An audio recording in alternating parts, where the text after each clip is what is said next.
Welcome to Faith on Film, a program created to keep you informed on what is happening in the world of faith and family entertainment. Today we are bringing you the fourth and final episode from the ICVM Storytellers Conference, with 4 more interviews with people who are creating content that is good and safe for your family to watch. On today's show, you will hear from producer Dr. Frank Banfill, who will talk about his TV series for children, Kids Beach Club. We also had an opportunity to talk with screenwriter, author, comedian, and actor Tory Martin. You may have seen him on movies such as Heaven Bound, The Ultimate Legacy, Princess Cut, along with so many others, including The Resurrection of Gavin Stone, directed by none other than Dallas Jenkins, creator and director of The Chosen. You will also hear from teenager Brandon Swartz, who is an actor and producer and has launched his own production company producing faith-based content. And finally, we will hear from well-known right-to-life activist and founder of Operation Rescue, Randall Terry, as he shares with us about a new documentary he is producing on the right-to-life movement. Well, I think I've said enough. Let's get on with the show. What's going on, folks? I'm Cameron Arnett, and of course, you're watching Faith on Film. And if you want to know what's going on, keep watching. Okay, with me is a doctor in the house. I love saying that. Dr. Banfield's in the house. Dr. Frank. Yeah, Dr. Frank Banfill. We discussed that. And he has a show that I think a lot of you parents are going to be interested in, and grandparents actually. It's Kids Beach Club. And let's learn all about it, which I just found out some of it was filmed at Capernaum, I think, before I was there. But let's talk about the show. What is it? So Kids Beach Club is modeled after our ministry's work that we've done over the years in public schools. So we do after-school Bible clubs in public schools all across the United States. COVID came along, shut down all the schools, so we had 10,000 children in schools, no longer in school. And so they were coming to our clubs every week, learning about character, but based on Scripture. And so it's we have a character focus each week, and then we play lots of games. It's lots of fun, but it's geared towards preteens. So we focus on that 8 to 12-year-old boy and girl.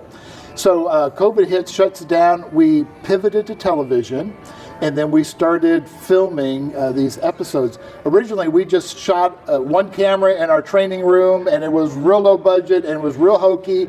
But you know what? There was nothing else out there. Yes. And so parents started coming, kids coming. We had all these hits, thousands hits on the website. Where'd you first get on during COVID? Like, where were parents finding you?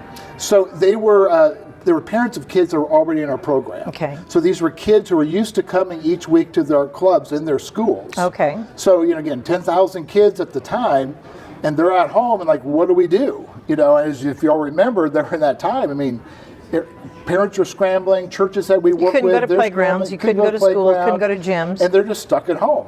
And so this was, we did 6 episodes. Again, it was one camera, it was some volunteers that came in and kind of did some stuff. I got a barn. I got some costumes. Let's put on exactly. a show. Oh yeah, it was. Mickey, Rooney, Judy Garland. Somebody came in with these different hats, and it was, it worked. It worked. It met a need at the moment. Yeah. So we said, okay, what if we were intentional with this? What if we actually turned this into a show where we took these character lessons, but we scripted it, and we put stories around it, and we follow kids, preteens, 8 to 12 years of age, and jump into their lives. And what is it like for a 10-year-old to learn about responsibility? One of the character words. What's it like for an 11-year-old to learn about courage and live that out in their school? And so we jumped into this, and God has just blessed it. We actually filmed in the same studios where Barney was filmed. And if you see any of our episodes, they always start in a park scene, and one of the trees in the park is one of the original trees from Barney. And so that's kind of our little claim to fame with the show. So you're Dallas-based? We're Dallas-based. And you said you filmed some at Capernaum, which is west of Fort Worth, which is where I work right now. And what did you guys film there? Was it studio or in the village, or where did you film? Yeah, everywhere. Not in the studio, but everywhere outside. So in the show, just like in our clubs, we have multiple segments. In the clubs, we have multiple parts of it. And one of those that we call our Bible Connect time. So on the television show, we have a pastor who shares the Bible story that connects with the character work. So in our first season, we had him on a studio set where we filmed the others, and he, looked like a pastor's office. And that was great, but it's like, it's a little boring. Then we found out about Capernaum. And we're like, man, this is awesome. And it's just, 45 minutes or so away. So we went out there, and so now, instead of just sitting and telling the Bible story sitting at a desk, when the pastor's talking about the story of 4 friends who lowered their friend, through the roof to Jesus, we actually go into one of the sets there at Capernaum where the roof is open and we're filming up and we're filming down, and so we're actually able to bring that story to life as that pastor is telling it, and we're now on a set of what looks like to be, ancient Israel. That's right. Yes. That's right. Oh, that's exciting. So how many seasons have you done now? So we've done 3 seasons now. First season we had 15 episodes. Second season has 20 episodes, and second season currently airs on PureFlix, and then is being distributed a lot of other places. First season is distributed kind of all over the place, and then we just filmed our 3rd season and earlier this year, and we're almost out of post-production with it. So we'll have 55 episodes, all since COVID, all since the fall of 2020, that we've, by God's grace, have been able to put together. I have 8 grandchildren, but the youngest ones are 5 and 2. And as I've gone to visit them a few times in the past year, Blippi was the big thing that came. And I'm like, really? Nothing against it. I'm sure a lot of you parents are out there with your children watching Blippi. But I was kind of like, could there be something better that you can flip on YouTube? Are you guys on YouTube? We have some on YouTube. There is a way to be able to see some of the episodes on our website at kidsbeachclub.org. Okay. They're able to see those. And then again, we're on Christian television networks and stations around the country, PureFlix and Inspiration, just a number of different platforms, and growing. Every day it's growing, and we have more and more picking up the show. Because of what you just said, there's not a lot out there, particularly in the preteen space. There's a lot of stuff for younger kids, a lot of cartoon stuff. Then you got teen stuff, but that in-between age has been kind of forgotten when it comes to wholesome family, faith-oriented filmmaking or television. Right. And so we didn't realize there was such a great need there until we started filming. But man, there is a huge need there, and very little is being produced for that age group. Okay, I'll tell you the secret you probably already thought of. Do TikTok. And do some quick TikToks with kids that age from the scenes that you're doing, even past things, and get that on there, because that is exploding. Yes. It's amazing. So you'll be looking for us at TikTok. It's in the works. Is it in the works? It's in the works. Yeah. Figured you thought about it. Absolutely. Well, Dr. Frank with Kids Beach Club. How can people get in touch with you, see you, get the shows, get involved? Tell them where they can go find you. The best way is to go to kidsbeachclub.org, kidsbeachclub.org, and on that site you can see about how to get a club in your actual local school, as well as how to get engaged with a television show. We have handouts, downloads that parents can get to help their kids go through, use the show, but help teach character and go through that. Bible reading plans. We have the Kids Beach Club Study Bible, which we talk about in all the shows. Wow. But we have our own branded Bible with all of our character words and discussion and things like that in it, which is wonderful. So all of those, you can get all that at kidsbeachclub.org. And best for ages? 8 to 12 is our target, but we've got some younger kids who are involved, and we've got some older kids as well. But those pre-teen years, that's what we really try to focus on. I will wish you much success, God's blessings on what you do and your endeavors that you're doing, and thank you for coming on Faith on Film. Thank you. It's great to be with you. Appreciate you having me. I'm Andrew Walkington, and I'm from the United Kingdom, and I am a filmmaker, the managing director and founder of the Cooperative British Youth Film Academy, former head of television production at United Christian Broadcasters, and a passionate Christian filmmaker. And you are watching Faith on Film. It's so exciting. I am here with somebody that I haven't seen. I haven't seen you for a while, Tory. Almost 4 years. Oh yeah, this is Tory Martin, and he's been a part of the board actually of ICVM. And then you kind of took a little bit of a sabbatical, which is fine because sometimes we need that. But tell us a little bit about yourself, because I know that you have been in countless movies and all sorts of other things. But you're also the creator of a very well-known piece of content, right? Yes, I created the character of Wooten Bassett for an audio program called Adventures in Odyssey for Focus on the Family. And yes, I created the character of Wooten Bassett for that program, and that's my biggest claim to fame. I'm also the author of Moose and Men and The Call of the Mild, and produced the movie Heaven Bound with Adam Drake. We did that together. Yes. And most recently I did this Western where I got to play a bad guy. Can you imagine? Not Tory, bad guy. And opposite Tom Berenger from The Big Chill, called The Desperate Riders. So yeah, that was fun. He takes me out with a mallet. I got killed by Tom Berenger. It was an exciting moment. Wow. Now, you mentioned your book. I want to talk about your Okay. book because I know you sent me the book, Yeah. and I read it, and I got to tell you, I don't read books. Not that I don't know how to read. I have a very short Why am attention I not span. surprised? Yeah, I have a very short attention span, and must be ADD, I don't know, but I'll be reading, and then something will trigger a thought, and then my head goes to that thought, and I'll continue reading, but I'm no longer really capturing, and so then I'll go, what did I just read? I have no idea. Well, you know, the good news about that is there might be a solution for it, because I don't do drugs. no. There is an audio version that is about to be released on the Access More Podcast Network. Oh. Yes, we've done an audio version of Moose and Man, and all my actor friends, Katie Lee, who does the voice of Connie Kendall for Adventures in Odyssey, Victoria Jackson from Saturday Night Live, Michael joining me, and they're all playing all of the characters in my book. Sound effects, music, you'll hear the bears, the moose, the whole Alaska experience. Well, am I about to? I don't want to take you out with my hands. No, this is helicopter good. hands. This is good. Now, but I will tell you something. What I liked about, first of all, I loved the book. I loved the stories. But what made me be able to read it is that it wasn't like this big, long book. There was a lot of short stories. Yeah. Each chapter was a different story. Standalone. And it just made me, it just made it Put it easy. down for 2 weeks and pick it up and not be lost. In my entire life, I've only read like 6 books, literally in my whole life. And one of them was Edgar Allan Poe, and that's because it was Well, that that was would just put the stories. kibosh on any future reading for me. That's some deep stuff. I'm looking at Edgar Allan Poe. But that's good. Now, how would people kind of keep up with you and know what you're doing? Because I'm assuming you're not done.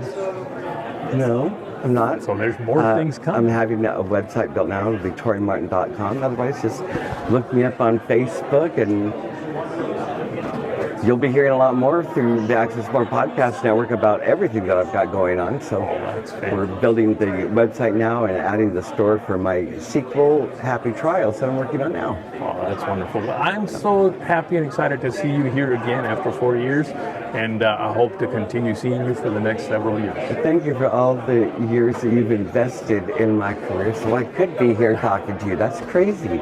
Full circle. Thank you. Full circle. All right. Thank you. Well, thank you. What's going on, folks? I'm Cameron Arnett, and of course, you're watching Faith on Film. And if you want to know what's going on, keep watching.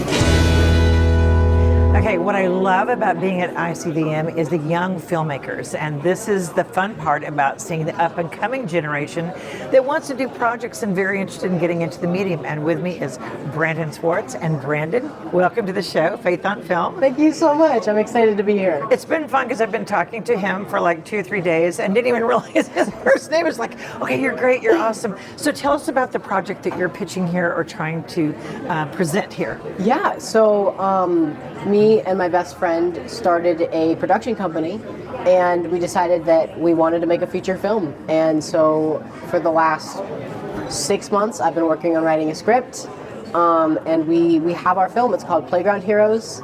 It's a superhero film, and we're here looking for funding and looking for people who are interested in helping us make it. Okay, so describe what the story's about. Real Yes.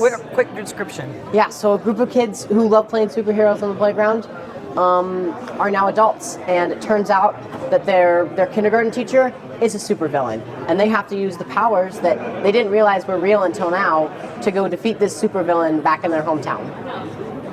Sounds like a winner, doesn't it? Okay, what has this experience been like for you to come to a place where there's people from all different, countries, age groups, projects pitching? What's it been like? It has been amazing. So it's crazy to hear the different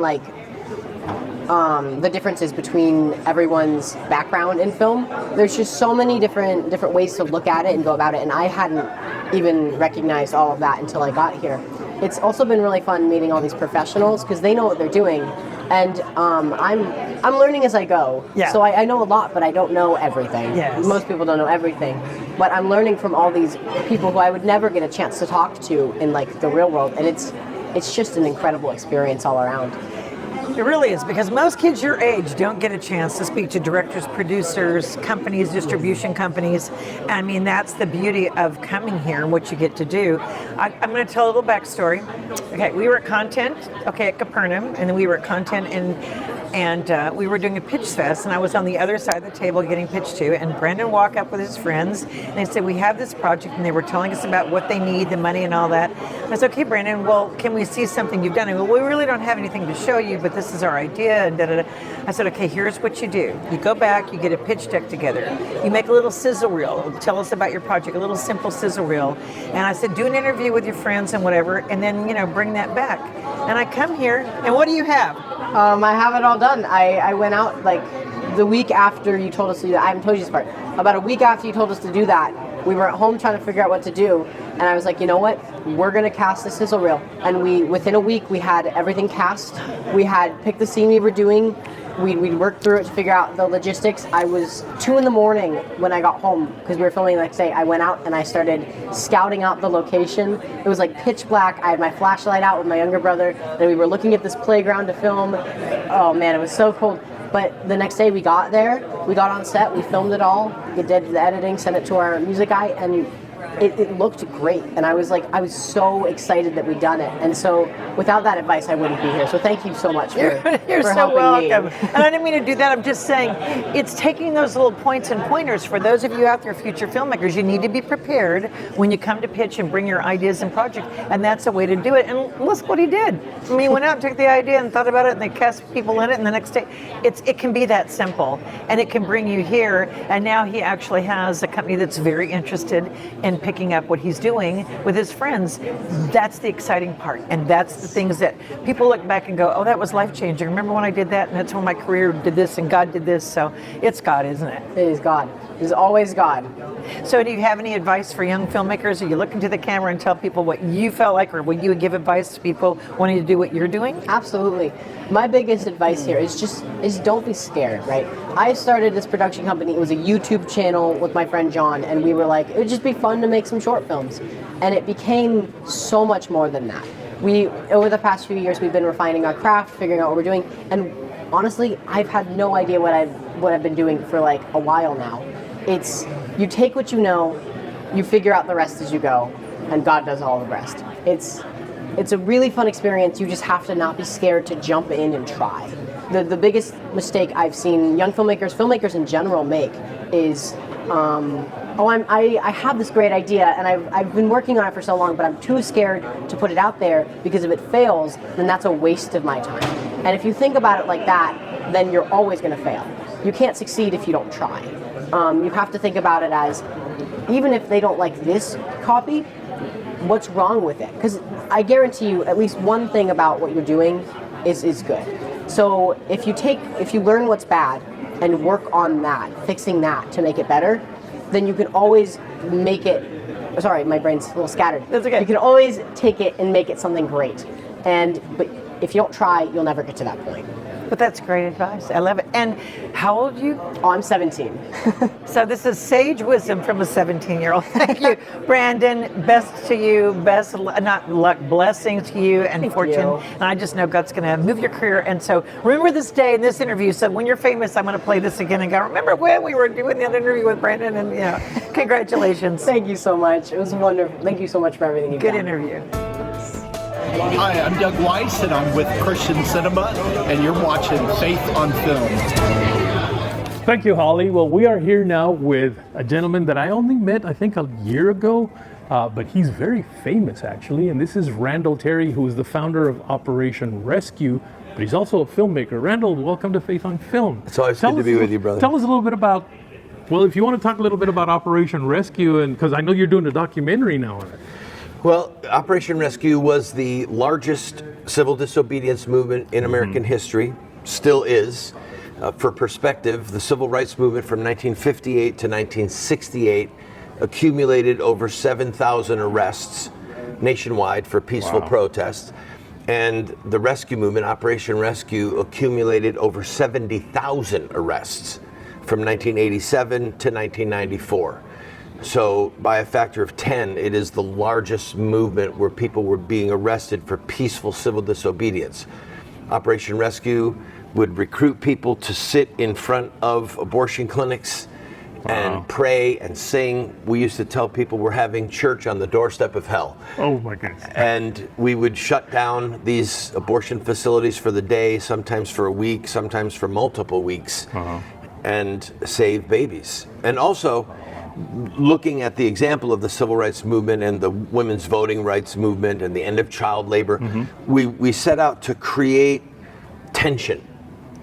Righteous social tension, saying, look, they're killing babies and we have got to stop this. And so it ended up creating literally thousands, tens of thousands of news stories.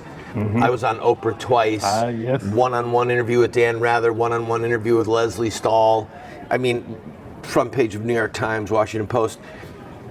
But that little window of history has been largely forgotten because winners write history. And because the pro-life movement had not yet won any major battles, it was just kind of forgotten, deliberately forgotten by a lot of people. But once Roe versus Wade was overturned, people started looking back and saying, how did we get here? And then the news stories started to come out saying, this is because of Operation Rescue and all of the seeds that were sown in the political realm, in the cultural realm, that ended up leading to a political force so strong that Roe could be overturned. And that there were multiple states, many states, that said the moment that Roe is overturned, we will make it a crime in this state to kill a baby. Wow. And it's all. So we're telling the story, baby. So now that's why you're doing documentaries, because in essence it's all kind of coming back. I have been hauling around for 35 years, tens of thousands of documents, hundreds of hours of video footage, magazines, newspapers, arrest records, because I knew that one day this story, the story had to be told, and we had to have accurate documentation. So we've begun, our good friends and yours at CDR, Chris Rogers and Nancy, they kept footage for years, decades, literally, in storage, that was proper air conditioning and heat, and the footage is pristine. So we're moving, we're going forward, and it's going to be powerful. That's great. Well, I've been known to be disobedient, but it's never been very civil. But that's another story. That is another story. That's what your wife was always telling people. Now, but you're also a filmmaker, and you recently did a film with your kids. You have 5 boys, I believe it is. We have 4 boys. 4 boys, and they're all musicians, which is really kind of amazing too. But you did a film with them called Time Boys. Time Boys, and what's that about? So Time Boys was sort of a victory lap for our family because one of our boys had cancer, and we moved to Memphis and got roots in the community. And basically, the boys said, we want to make a time travel movie.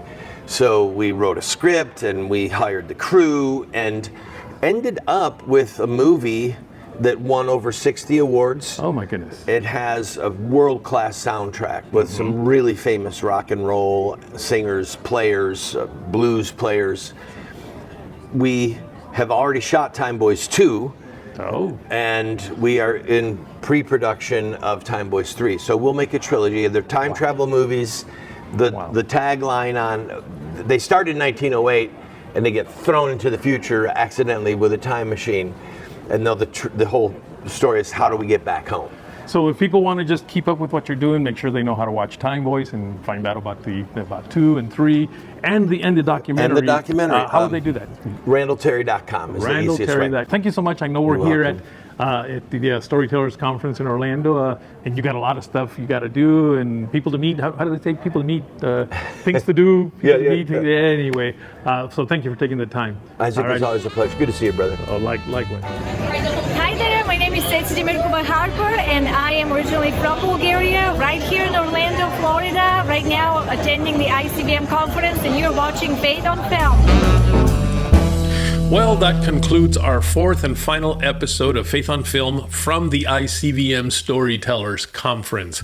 Holly and I had such a great time attending this conference, not only because we got a chance to just hang out and socialize with a lot of these faith and family content creators, but because we got a chance to bring you those conversations we had with them. I mean, after all, Faith on Film is created for that very purpose. As I say at the beginning of every show, Faith on Film, a program created to keep you informed on everything that's happening in the world of faith and family entertainment. So we want to thank you for watching these shows. We sure do love bringing them to you. Now, I do want to talk to you a little bit about the conference. ICVM Storytellers Conference is a great conference for you if you are a content creator, whether you be a director, a producer, actor, writer. If you are involved in content creation in the faith and family genre, then the Storytellers Conference is a perfect place for you to attend. Now, you may not be a content creator, but you're interested in either becoming one or even just getting to meet with them and getting to know who these people are that are creating great content for faith and families. Well, you can attend as well. And all you got to do is just simply go to ICVM.com. That's ICVM.com. And you can learn all about not just the organization, but the conference itself. And you can register. I know the next conference will be held this November. I don't know exactly what the days are, but just go to the ICVM.com website and you'll learn all about when it will be held. But I know it will be this November of 2023. Sure would look forward to getting to meet some of you all, because I will be there for sure. Also, there's one other thing I would like to invite you to do, and that is to go to our YouTube channel and become a subscriber. All you got to do is go to youtube.com/@FaithOnFilmTV. That's youtube.com/ and this is very important that you add that little @/@FaithOnFilmTV. And then when you're there, just hit the subscribe button and also hit that little alarm bell. There's a little alarm bell that is right there on the page. And when you do that, what happens is you will be notified every time we add a new show. Now, there's about 150 shows on there already, but we do add a new show every week. So you want to know when those are coming. We do expect to have some great shows coming up in the near future with more people that are creating wonderful and awesome movies for you to watch. And also, we want to hear from you. So if you could just write us an email at faithonfilmtv@gmail.com. That's faithonfilmtv@gmail.com. You, of course, always can follow us on Facebook, Instagram, and Twitter at Faith on Film. Faith on Film TV. That's Facebook, Instagram, and Twitter at Faith on Film TV. I also want to say thank you to the students of Bob Jones University. We couldn't have done these shows without their help. The university provided us with three people that helped us, run camera and just kind of helped us keep the whole thing happening. And so I want to thank all of those. In fact, normally I would just be saying at this point, hey, until next week, take care. But today is a little different. I want you to take a look at this clip, and that'll be our goodbye to you. So we didn't really want to finish the show without showing you who has been helping us throughout this, not only today's show or this show, but all the interviews that we did while here at the conference, at the ICVM Storytellers Conference. Why don't you tell us your name? My name is Mateo Garcia, and I'm from Mexico City. I'm Roy Rogers. I'm from Greenville, South Carolina. I'm Mary McKinley, and I'm from Greenville, South Carolina. And Roy Rogers is definitely, I love that name, Roy Rogers. I just have to say that again. They've been a great crew, though. They really have, haven't they, Isaac? Oh, they have. We're so grateful to them, and we're so grateful to Bob Jones University for making them available to help us with this show. So now we can officially say... But shout out to Bob Jones. Shout out to Bob Jones! Yeah!